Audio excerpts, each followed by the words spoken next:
500 Doors, your real estate podcast, speaking with industry experts in real estate buying, selling, planning, developing, wholesaling, investing, financing, management. If it's real estate, we're talking about it. I'm your host, Kim Hayden, an award-winning 6- and 7-figure real estate agent with over 2 decades of experience.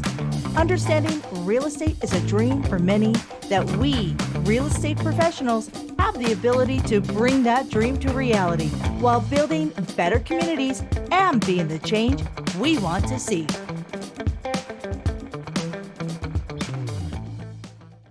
Dorian Lam is a principal and EVP of Cornerstone Land Abstract, a boutique title insurance company in the heart of New York City. With over $10 billion in successfully closed transactions, Dorian has held a seat at some of the most iconic real estate deal tables, which has allowed him to sharpen his keen analytical and problem-solving abilities. As a true defender of the deal and award-winning community leader who has served as the president of the Asian Real Estate Association of America, Dorian is also the creator of the Cornerstone Report, the ultimate title risk assessment resource, which identifies potential property risk that could lead to the prevention or costly delay of closings. He extends his commitment to the industry by partnering with law firms, financial institutions, family offices, developers, and community leaders to share educational resources with industry professionals and community members alike. In 2022, Dorian launched the Defender of the Deal white paper that demystifies the importance of title insurance in commercial real estate transactions. Dorian is also passionate about promoting physical and mental wellness in the real estate industry and is the founder of the Real Estate Warriors, a networking coalition for individuals who believe in mindfulness and sweat equity. Beyond title, Dorian is an active real estate investor and helps advise on capital fundraising resources and opportunities in the industry. So I am super excited. That is one heck of a bio. Welcome to the show. Welcome. Thank you, Kim. I look forward to this. Thank you for having me on 500 Doors and also for making me sound like that with the bio. Either way, thank you so much. I'm looking forward to this conversation. Well, I'll let you in on a little secret. My favorite thing to do, absolute favorite thing to do out of everything I do is to read people's bios. I feel like I get to put a superhero cape on each person because most people I talk to are amazing, like yourself. But we're going to dive right in here. And what I'd like you to do, Dorian, is I'd love to have you take the stage and give us a pre-frame as to who is Dorian. When people typically see successful people, a lot of times we think something was handed to them. Something was, they were born into it. They won the lottery. I'd love for you to walk through a little bit of who you are and where you come from. How's that sound? Yeah, let's do this. Awesome. My name is Dorian Lam. I am born and raised in New York here, and I've been here my whole life. And admittedly, a biased New Yorker. Most of my investments are still in New York, and my company is in the heart of New York, here in New York City. But let's go back to something you brought up. Nothing was per se given to me in terms of the quote unquote successes that I've had. Really, success to me was understanding what you had or the quote unquote cards that you're dealt with and making the most out of it. I'll give you just some very quick examples. My journey as a real estate investor wasn't a planned journey. It wasn't that I woke up one day and said, I'm going to be a real estate investor. Naturally, you need to live somewhere. And I had the ability to buy when I had the ability to buy my first property, it really was just the course of accomplishing home ownership. But what it then became was because as time changes and as the family grows or you develop as a person, you need to move somewhere else and you buy another property and you at that point in time, I said, let's keep the prior property, rent it out, and buy another property.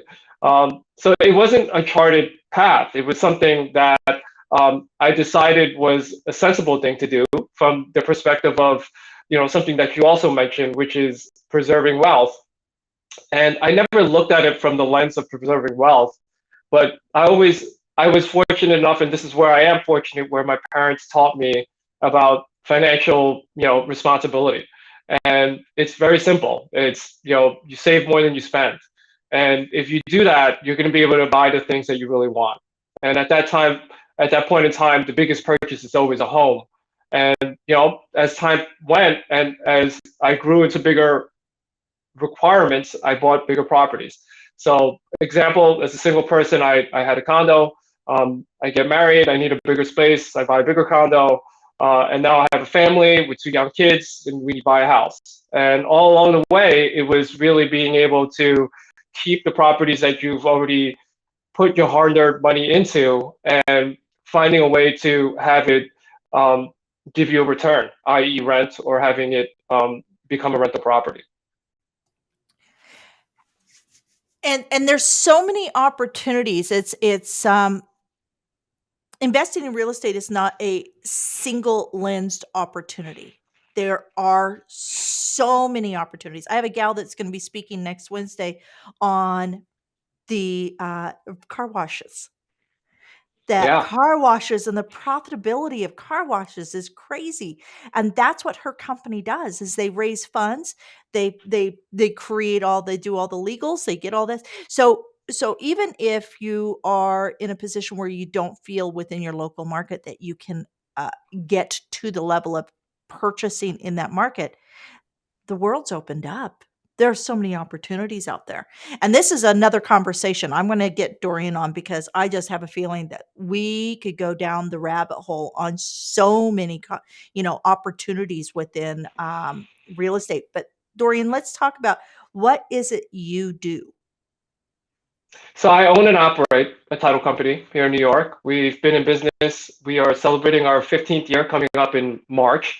And we handle closings for anybody that is purchasing real estate or financing real estate in any manner, whether it's for purchase or whether it's for refinance. And we're an important uh, component of a real estate closing because here in New York, especially, uh, when you head towards a closing, the title company is really responsible for helping to coordinate closing along with providing title insurance. Kim, do you want me to cover what title insurance is here? Because I know that some of your audience may not be Oh, familiar with it. I would love that, and I do want to point out that New York has, it's one of our oldest. Us, like, you look at New Orleans, you look at New York. These are some very old real estate spaces. So we've seen like co-op boards. We've seen all these different things. There's so many different variables. That is probably one of the big contributors to the absolute necessity of title insurance in New York. But for somebody who is in, let's say, uh, you know, Tulsa, Oklahoma, or Red Cloud, Nebraska, where maybe these are not terms that are commonly sent around. Can you go through what exactly title insurance is and what it supports or prevents in real estate transactions? Because I love your title, Defender of the Deal. Thank Real you. estate agents get them to the table, and when we turn it over to you, what is it that you do? Yeah, Kim, you're spot on with regards to one of the major reasons why title insurance is very important in New York, and especially its surrounding states, the older cities, as you put it.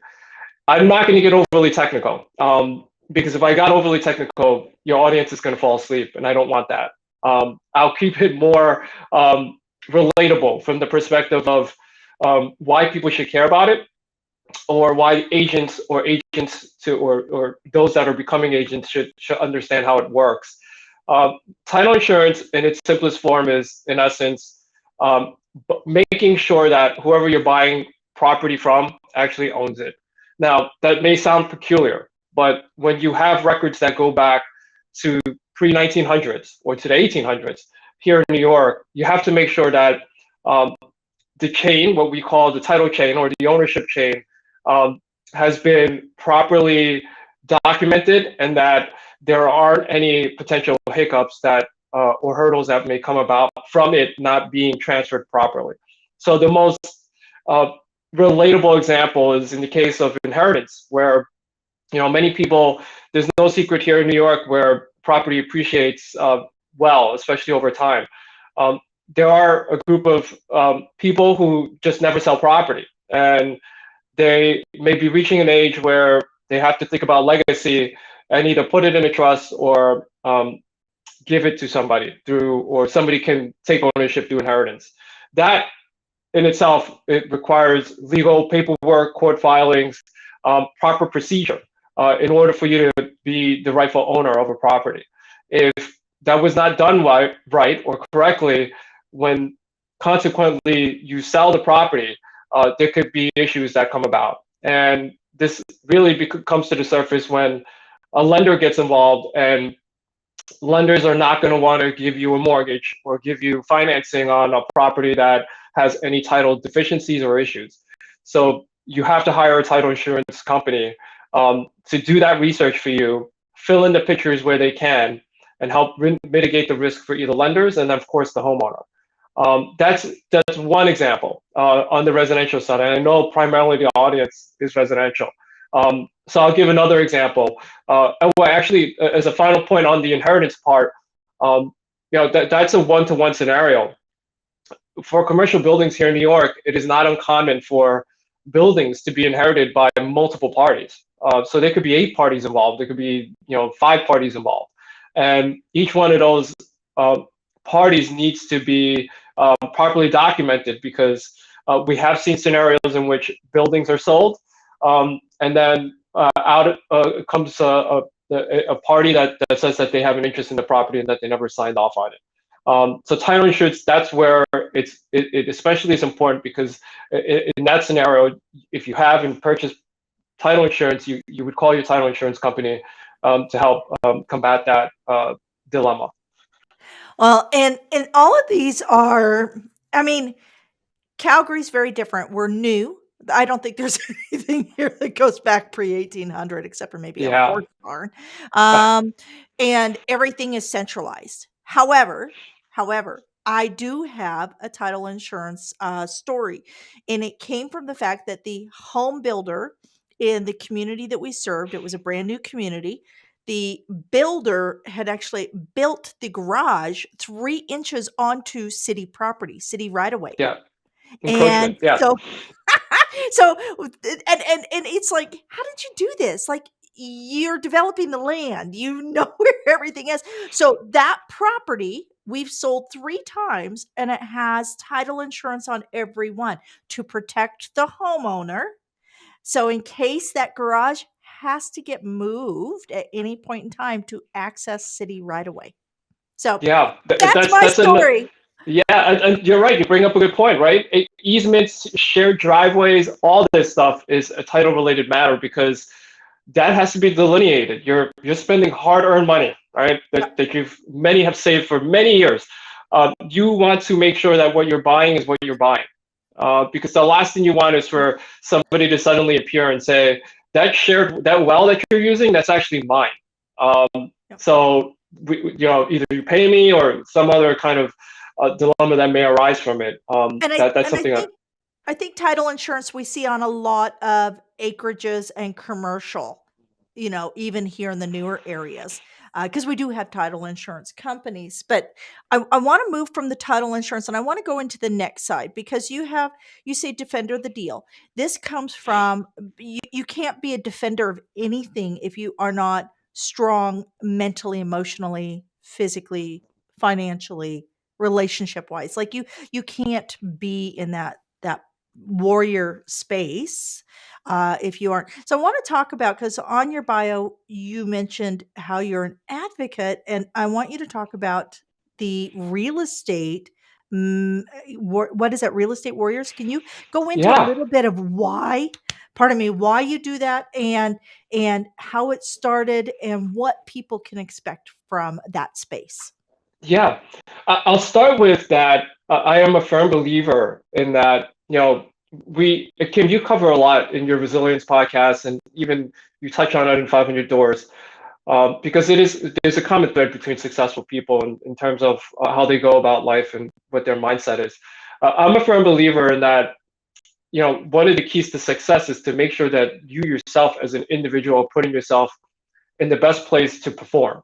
So performance is a key core pillar of mine, because the way I look at it is, whether it's me as a business owner, a real estate investor, a husband, a father, a friend, that you have to be there at 100% or as close to it as you owe yourself to be there at the highest level that you can. So health and performance and wellness are key components to how I go about life. And it's resonated throughout everything that I've done. And, Real Estate Warriors, which is what you brought up, came about because um, early on in my career as a business development associate in title insurance, there was a requirement to, in essence, be out all the time. The networking kind of rush to make sure that you're meeting as many people as possible, because we are all closely tied to transactions, as you and your audience know, being in real estate. So being out all the time and networking wears on you, especially when you're doing it 5, 6, 7 days a week and you've got a young family. And what I realized was that I was neglecting my health and wellness many times because of FOMO. I would plan to do something healthy, like go to the gym, and I would get a call from somebody and say, "You have to meet. You need to meet these people because they're very important people to meet. But we're going to meet at a XYZ bar." And I would find myself choosing to go to XYZ bar to meet people that could be potentially helpful to me, and not doing what is good for me in terms of working out. And after years of recognizing how I wasn't mentally there and physically there, and what I mean by that is just being tired and worn all the time, was that, why don't we just meet people and work out? Or why don't we create an environment or a community where we can still network, but do something good for ourselves, or do something that helps put us in a better place? So this started off in 2019, and along with a couple of others that kind of heard my message and said, "Yeah, let's do it," put together a workout and invited who we normally would at a networking event. And lo and behold, people showed up. And we did one every month. And the first one, I still have a picture of it. I think there was 12 of us, and the last one there was 45. So we rotated between different workouts, yoga activities, cycling, any idea anybody had. And we would network with real estate professionals and at the same time get a workout in. And at first, it was all driven around the health and wellness component of just doing something that's good for you, especially when you want to network and when you want to meet like-minded individuals. But when I started reading more into it and getting more feedback from others, it turns out there's a ton of science behind it.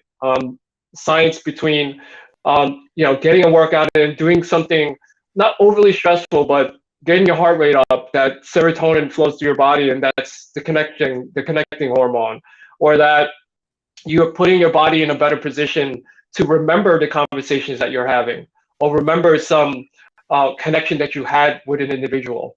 And it was the complete opposite of what drinking or the cocktails and the late night dinners is, which is, you can find yourself waking up the next day and not remembering who you spoke to or remember what you even spoke about. So that was one. And then the science behind just even getting people there who are more comfortable in that environment. And you have a very large women audience, so you would take to this as well. We were getting a fair amount of women showing up to our event because they felt much more comfortable in that environment, as opposed to an environment where there's alcohol flowing for hours. where people may Yeah. not may lose some control, or may say things that they may not mean to say. So the warrior Yeah. community has grown from that, and COVID obviously threw a wrench into it because a lot of that is in person. We did do a virtual series around mental fitness during that time, but it's back. It started back in person in July of last year, and we have a strong community of people who ask for it every month. And you know what? Just getting out walking, New York in the fall, I have seen so many pictures. It's on my bucket list. I was actually gonna go to New York in for Thanksgiving 2019. I think it was 2019, and we know what happened that year. Yeah, So, I'm still on my bucket list. I'm dying to get to New York.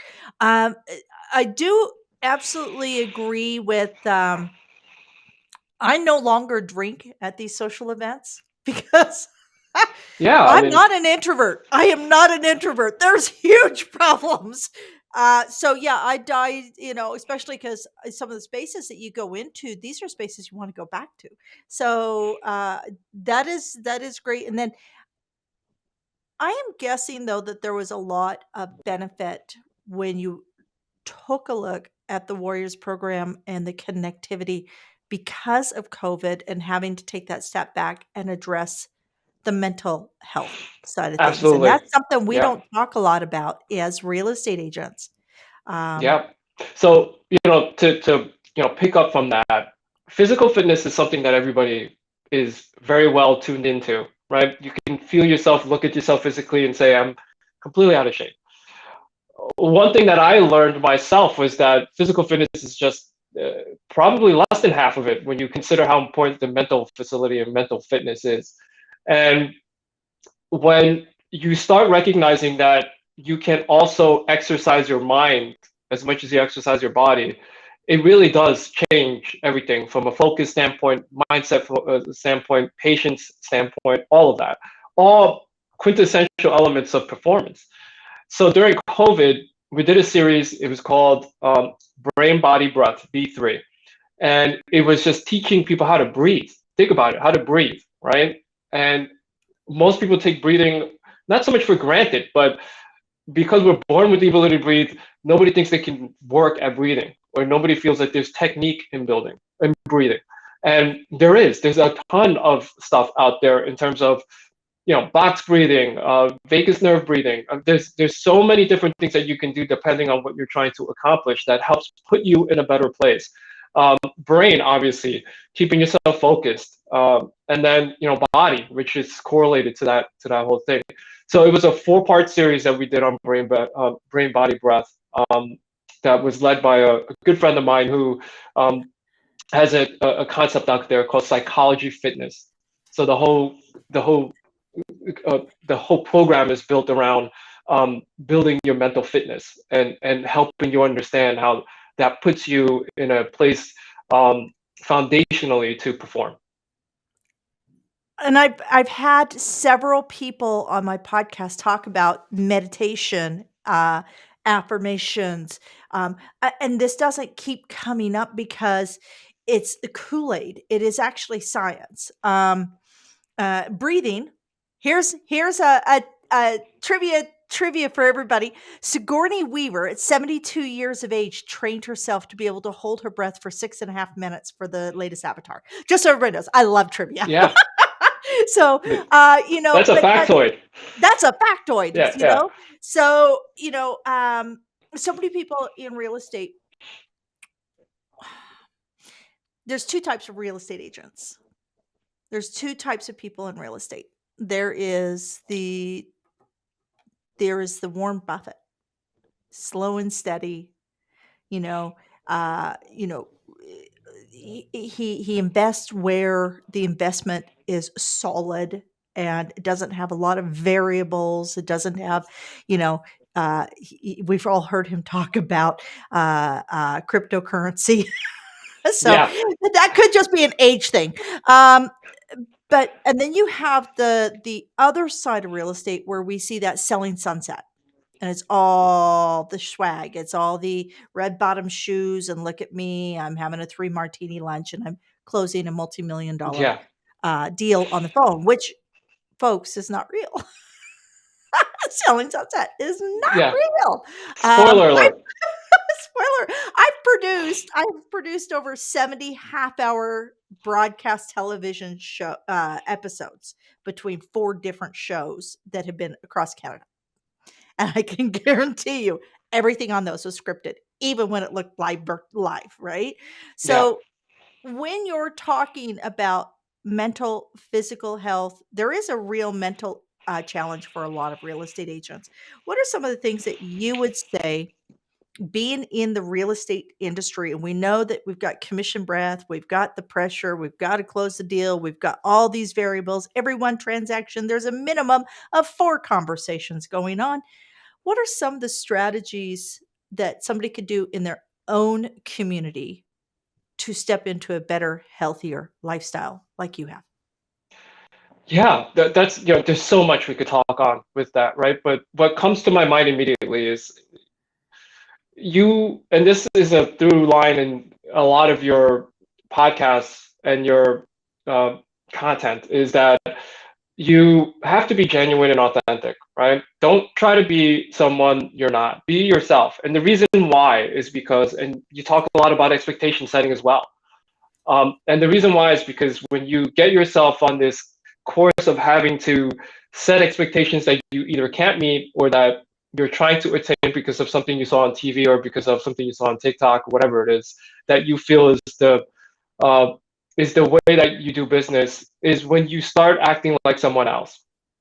And one of the things that has helped me maintain a North Star is by being myself, right? And by doing things and building relationships at a level where you're authentic, where you're genuine, and where you're reliable, right? You got to be able to say or do what you say you're going to do. And when you set yourself up for failure, you're going to fail. So you got to keep things simple and be yourself. And what's the saying here? You are not for everyone, but you are for someone. And you have to think in that way where being yourself is going to attract a certain type of either client or investor or whatever it is that you are trying to accomplish. And that keeps it much more simple, right? An example I can give here is when I started um, business developing for my company, I literally was trying to get business from anyone. And what you end up doing is getting business from people you don't want the business from. Mhm. And you reach a point in your life where you say, I need to concentrate on the people that affect me the most. And what that means is being yourself and attracting the people that you want to do business with and that want to do business with you. And when you do that over and over and over again, and we talk about compounding interest in finance, there's also a compounding effect with relationships and with the network that you're building. That the more you surround yourself with the people that are like you and that like you, that the more successful you're going to be. So we've talked a lot about community, creating community for your mental and emotional and physical well-being, creating community for your business growth, understanding the community within your personal sphere. What is your definition of community and why? Community to me is positive energy, right? And what does that mean? That means how often do we hear success stories on those who are constantly grumpy or in toxic environments? This is not to say that life doesn't have its hardships, but this is to say that you can choose your network and you can choose the communities that you decide to be in. And if you, for me, if I had to choose, and I have chose, is that I'm going to surround myself with people who are that have positive energy, that help to solve problems, not to point them out, not just to point them out, but help to solve problems, help to be proactive, and help to improve one another. That's what community is to me. A group of people that help you improve and that help you perform better than you would as an individual. So if anyone is bringing negativity to the table, and it's negativity over and over again, that in a way can be looked at as something that's holding you back. So you have to eliminate negativity and bring positive energy there. That's a very macro way of looking at community. Of course, there's micro ways of looking at community as well. Like-minded, common ground, a group of people that kind of you see eye to eye with. And it's not about arguing. Of course there are progressive conversations you can have with one another that are constructive. But the idea at the end of the day is that you're in it together. It's the greater good mentality. So any community that you feel helps you accomplish that is how I view community as. So for me, real estate warriors, I love to stay in performance shape or to be as optimal as I can be. So real estate warriors is a community that I love and that has opened doors in ways that I never thought of because of the people that are involved there, right? And that's what community is all about, right? The old story for the generation before me was an immigrant family coming to here America, and what's the first thing they do? They seek out a community, and the reason why is because they need to seek out a community to help them figure out what the inroads are, what the traps are, and to help guide them in a way that, look, it's not always going to be right, but at least you have a reference. It takes a village to raise a child and a community to grow a business. Yeah. Absolutely. Absolutely. What's a book that you think everybody should read? What is your go-to book? The book that has helped spur and create Dorian? Yeah, I want to give different books because I get this sense that you're going to hear some repeat books, especially with Seven Habits of Highly Effective People with Yeah. Stephen Covey, right? Um, I'm going to go with emotional intelligence because one of I one of one of the things that has come out of this current climate that we're in as a society as a whole is that you need to have emotional intelligence and a level of empathy that seems to be lacking a lot of the time. It's either black or white. There's no gray anymore. So emotional intelligence by Daniel Goleman, I believe, is the Yep. book I would recommend. And then in the spirit of a new year, um, Atomic Habits and James Clear is a great one as well. Um, it's about the small steps. It's not about Yeah. trying to solve everything in one fell swoop. It's Yep. more about programming the proper habits to get you where you want to get. And 1 degree shift is compounded over and over, and that becomes the big shift. I love Yes. that's like literally, and it's such an easy, you can download it on Audible, folks. It is, Yep. I think, 4.5 hours. It is Yeah. literally a drive to the country and back. So if you need a break, give yourself that break, fill your head with something positive. If everything's going south, I promise you, you can take a 4.5 hour drive. Yeah. I Exactly. have been known to get in my car and say, I'm done and I'm going to spend a tank of gas and I'm going to listen to a book. I love listening to books, and I love both those books. I think you and I think we have a lot of Yeah. I think we have a lot of alignment. Where can people find you, follow you, engage with you, and learn from you? Yeah. So I'm pretty easy to find. You can always go to my company's website, cornerstonelandabstract.com. I have my own website now for Defender of the Deal, which is defenderofthedeal.com. I can also be found on LinkedIn, Dorian Lam, and on Instagram. Excellent. LinkedIn's my playground. I love LinkedIn. I love LinkedIn. I do Instagram because I like making the pretty pictures, but LinkedIn is where I love the fact Same. that all the LinkedIn newsletters are such a great tool, and you can find so much good content there, folks. So we're going to close this out with I always like to leave people with a quote, right? Because sometimes we have to borrow quotes to get through a day. Remember, real estate is not a job. When we were deemed an essential service in most places globally when the world was going into a shutdown. So remember, essential service. Service is a word. We are not a job. We are building careers of service, helping people attain their legacies. But sometimes that's hard. What is a quote that you love and inspires you? All right, so I'm going to go with two quotes here because I want one to fall into the performance realm or to fall into the emotional intelligence realm, and then the other to fall into real estate because that's ultimately what this audience is about. Um, Viktor Frankl, I'm not going to get this exactly, but you'll get the you'll get the message. So in between synapse and response lies your control, and in that control lies your ability to grow and your freedom. So, quick summary is we always have a choice. We always have a choice to choose how we want to respond, right? Yeah. So that is a key thing. When I first read that, I paused for a second, thought and thought and thought, and realized how important that is because we do fire off immediately whenever we're hit with Yeah. anything.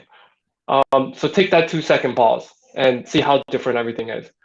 And then on the real estate side, so we're coming off this crypto craze of the prior 2 or 3 years, and the saying that real estate gets you rich changed. It was more like crypto gets you rich, but how it did adapt real estate is that it may not get you as rich as crypto, but it'll keep you rich. So I like that quote because it shows that any money made ultimately returns to real estate. And you know what? At the end of the day, real estate will always be viable. It will always be viable because people need a place to hang their hat, to convene, to work, to shop. I'm not living in a tent, To especially in yeah, Canada. to Ain't connect. gonna happen. I hate to connect. Yeah, right. Human Oh, connection is front and center of the lesson of COVID. We all want to connect with humans. That's the bottom line. absolutely. Absolutely. 110%. Um, so folks, taken away from this, breathe. God's sakes, just breathe. Slow down and breathe. And when you're so busy looking up, sometimes we forget to look down and see how far we've come. Give yourself grace and space, invest in yourself, and then others will want to invest in you. I promise you this.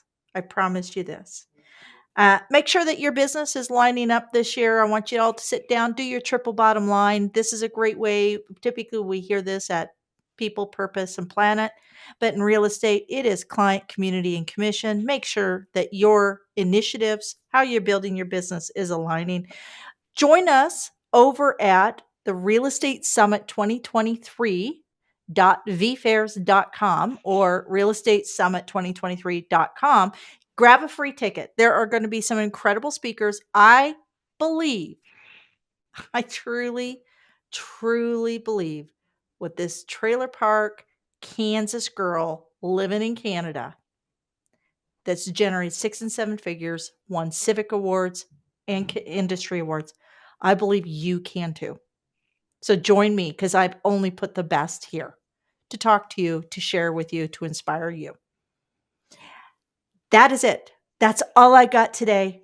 Dorian, you are an amazing guest. I really do appreciate your time. The sun's coming up finally in Canada. So Thank you, Kim, so much for having me. It was a pleasure. absolutely. Okay, folks, until next time. This is 500 Doors, where behind every door is an opportunity. So be kind to yourself, breathe deep. I'm Kim Hayden, your host. Until next time. Thank you for joining us at the 500 Doors, your real estate podcast. Be sure to join our Facebook group at Real Estate Success with 500 Doors. Keep on watching and don't forget to like, subscribe, comment, and share because we all know sharing is caring.